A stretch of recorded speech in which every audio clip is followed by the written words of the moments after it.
Welcome once again to the Chakra House of Healing. Every month we're going to have a episode called Talk That Talk. And that episode is going to be with a colleague of mine, Tariq and Ayse, and we're going to be talking about various topics a little bit more in depth than we do when we have a guest on with us. Today we're going to be talking about money esteem and energy versus money and how that affects us. It's going to be very interesting today. I don't think anyone's ever thought about money this way, so it's going to be really, really great, a great topic to talk about. I'd like to introduce you to Tariq and Ayse, who is the director of Ontario Hypnosis Centre. And Tariq, just tell us a little bit about yourself. Well, Ayse, I actually got started in hypnosis purely by accident. I didn't really have an awareness of the holistic community or the complementary or alternative communities. And I was actually studying the hard sciences at university at the time, biophysics and genetics, and decided to volunteer for a past life regression session, just to test things out to see how silly it would be.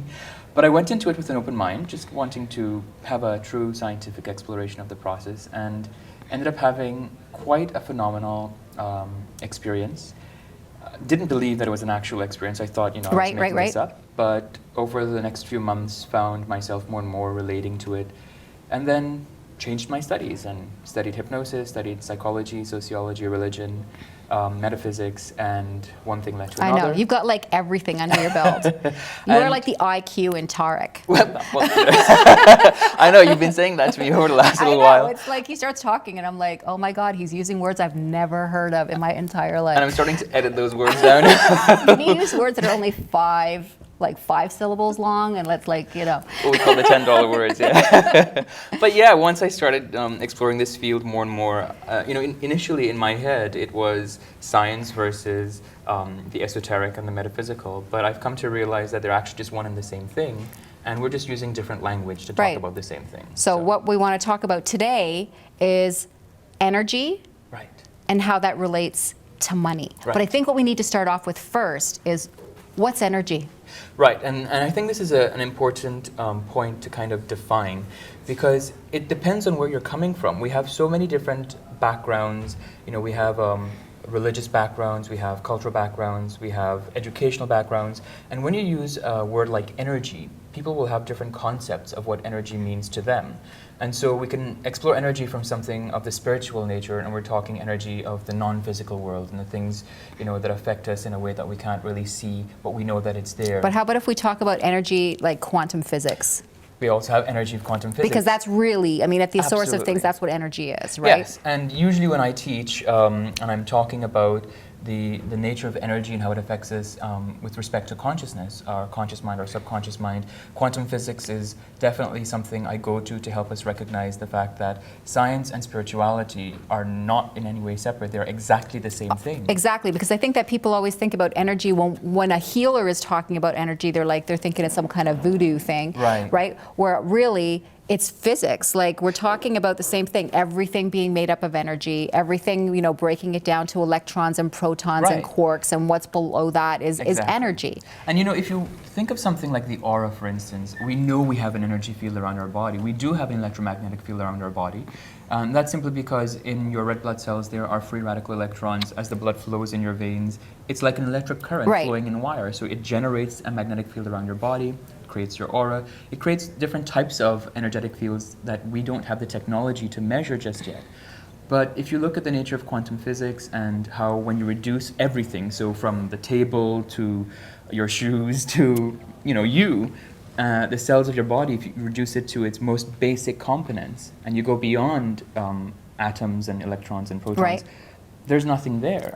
And we call subatomic particles as a way of giving them form, but really and truly there is no form. They exist both as a particle and as energy. I know, and I think that's the hard part for everybody to get their head around. So that every single thing is energy, whether it's that cup, that table, my shoes, you, at the very base of it. Absolutely. Every single thing is energy, and the only thing that sort of defines the difference between that and maybe my shoes or that cup and me, besides the fact that I have a soul, is my frequency, My vibration. Your vibration. Right, because that cup vibrates at a much lower rate, so it makes it solid. Right. Right, and of course we're at a much higher rate than that cup. Right.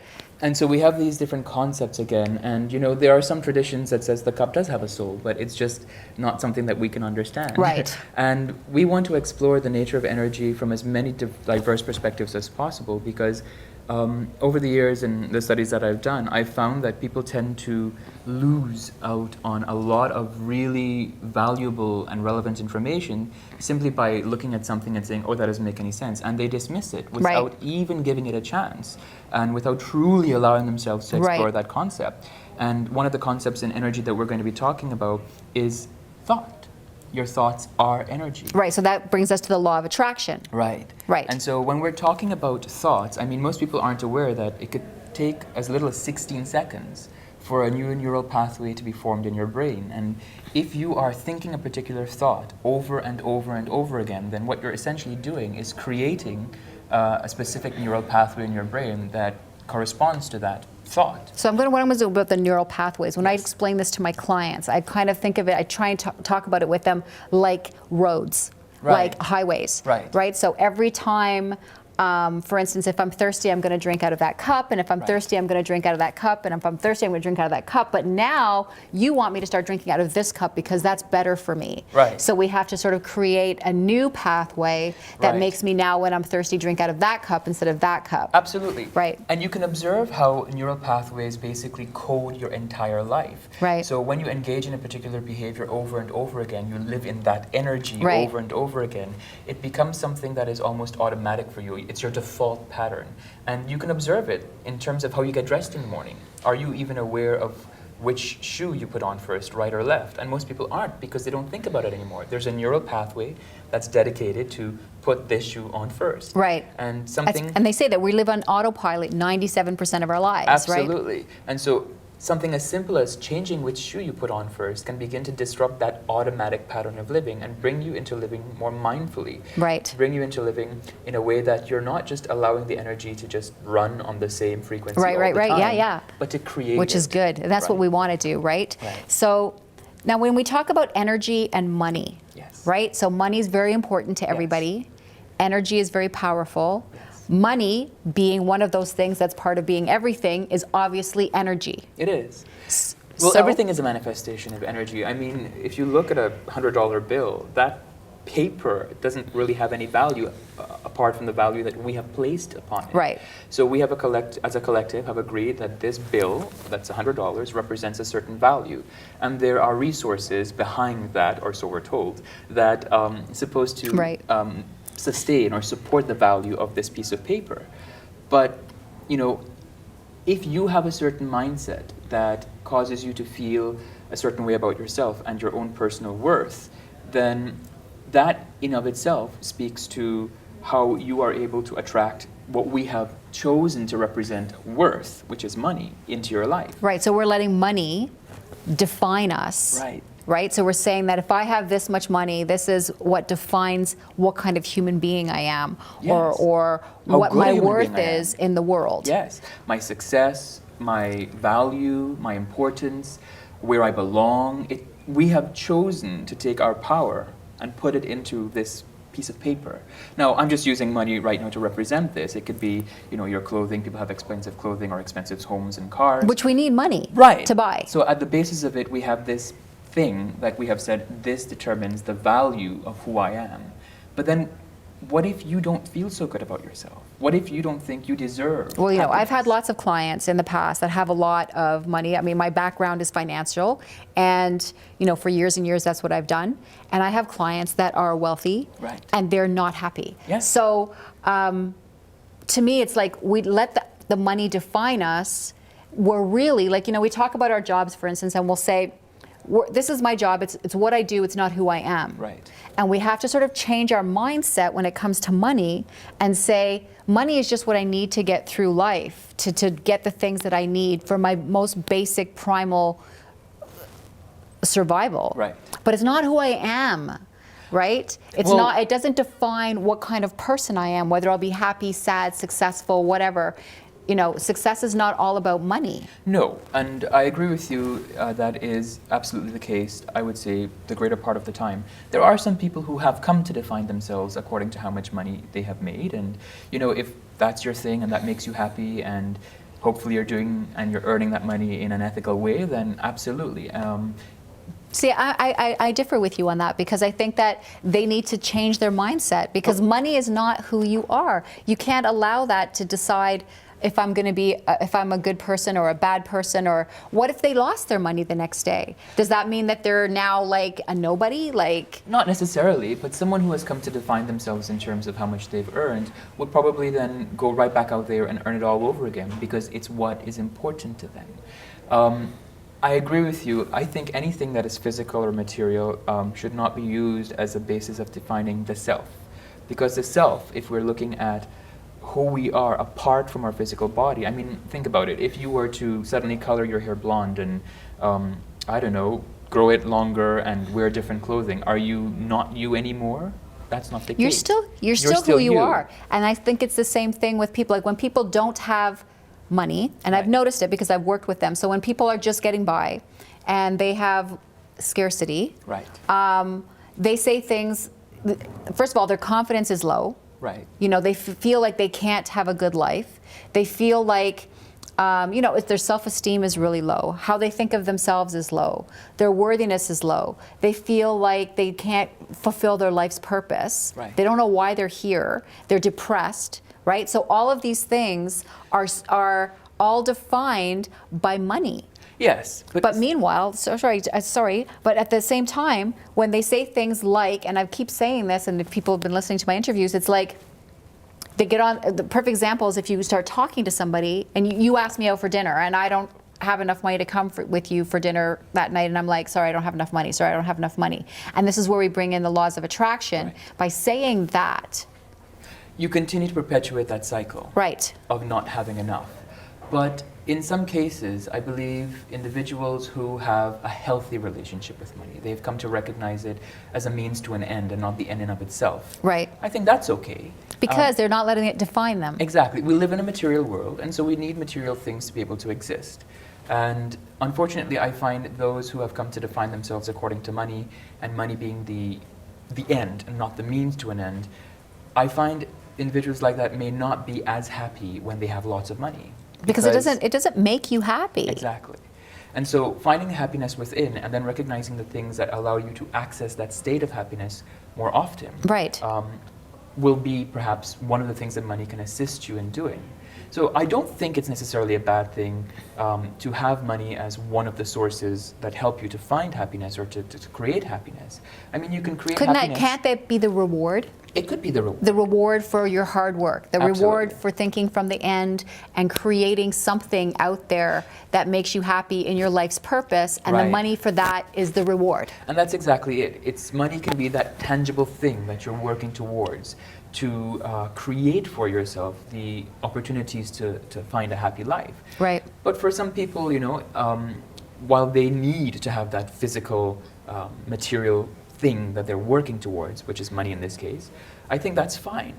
Ultimately, I would hope that we're aspiring to find happiness in ways that go beyond the material. Right. Because as we've said, you can have, is a person who has $100,000 in the bank happier than the person who has $99,000 in the bank? And I don't think so. I don't think that it depends on the person, obviously, but I've been seeing, in my experience, not so much. Right. I see a couple, when I used to host Maxed Out, and I see a couple that don't have a lot, but they still have a lot of love and happiness in their Right. marriage, where I go to someone else's house, one of my clients who are really well off, and a lot of times they're cash poor, making it look like they have a lot because they're living on a certain street, Right. and their neighbors have certain things, and they want to make it look like that they're keeping up with them, and that just causes stress and unhappiness and anxiety, and they are actually living with the mindset of scarcity in this pretend world that they've created. It's just strange to me, and at the end of the day, they're throwing their balance and their spirituality and their chakras completely off. Absolutely. I mean, I've had clients that I've seen in the clinic who, they're sitting in the chair, and I recognize they are probably going to be worth more than I will ever make in 4 lifetimes. And yet, here's this person desperately unhappy about a situation that has absolutely nothing to do with the fact that they have so much wealth. They've come to recognize that the wealth does not create the happiness for them. It's just, again, merely a means to an end. But they've lived their life for such a long time, believing that this will bring them happiness, that now they have to unlearn that and relearn a strategy that helps them to find happiness in alternative ways. Perhaps using the money they have to create that for themselves, or perhaps not, just finding happiness in the company of someone they love, or on a nice sunny day. So what we want to look at in terms of money and energy is to recognize where we are at in terms of our own relationship to the concept of money. Myself, for instance, growing up, I grew up in a developing country. We don't say third world anymore, but in a developing country. My family wasn't wealthy. And so there were times I remember where, we were without. Right. And whenever there would be someone driving by in a car, and there were not very many cars in Guyana at the time, but the first thing that my cousins would say would be drugs, or that they were a criminal of some kind. So I grew up with that mindset that said you could only attract or have wealth if you were a criminal of some kind, and I struggled with that for a long time. I still do, because in some cases that has been so deeply indoctrinated into my psyche that I have to make an active effort to overcome it. Now, doing my practices with hypnosis and using other techniques, it's not a challenge as it used to be for me anymore. I'm a lot more free from that mindset. Right. But we have to recognize that sometimes, old patterns can come back. Yep. And we need to have strategies in place that help us to move beyond them. So you're not going to become like a heroin dealer or anything like that? Does it pay well? But we want to be able to recognize that if you have passion about what you are doing, and you've heard many successful people say this, as long as you're passionate about what you're doing, then the work becomes effortless. Right. And you find the joy in doing what is, fulfilling for you. And then the good energy just follows, and that good energy will include the material resonance of money. Right. So we're going to have to sort of wrap this up. We're going to be leading on to all of this stuff in our next episode next month, where I'd like to get into a little bit more about talking what about hypnosis actually is, so people can get a clear understanding of that, and in the different ways that it can help us. So if you had one quick message for everybody today, what would it be? I think you said it in previous shows. Your thoughts create a reality, and there can be nothing more true than that. Everything starts with a thought. And so while we are unable to control our thoughts all the time, it should be part of our mindset to live mindfully and be aware of what we think, and therefore have more control over how we think, and therefore change the negative thoughts that we have with us. Exactly. I want to thank everyone for joining us today and meeting with Tariq. You're going to see him a lot on the Talk That Talk episodes with me. You can reach Tariq through the Ontario Hypnosis Centre in Toronto. And it's www.ontariohypnosiscentre.com. Yes. And I'd like to. Number, oh, sorry. Phone number is 416-489-0333. So. Awesome. And he teaches some wonderful courses, so you might want to actually look into that. I want to thank today's Spirit Sister, who has provided us with some lovely teas today to enjoy during our show. And I want to thank you again for coming out to the Chakra House of Healing. Money esteem is going to be a big topic with Tariq and I. Yes. It's so important to people. So I really want to explain that and go through that and hopefully do some healing with you right from here. Thank you so much for coming out again today. The Chakra House of Healing, as you know, www.thechakrahouseofhealing.com. Please reach out to me. Any questions you may have, anything that you might want to hear about, let me know, and I will see what I can do that for you for that. And thanks again.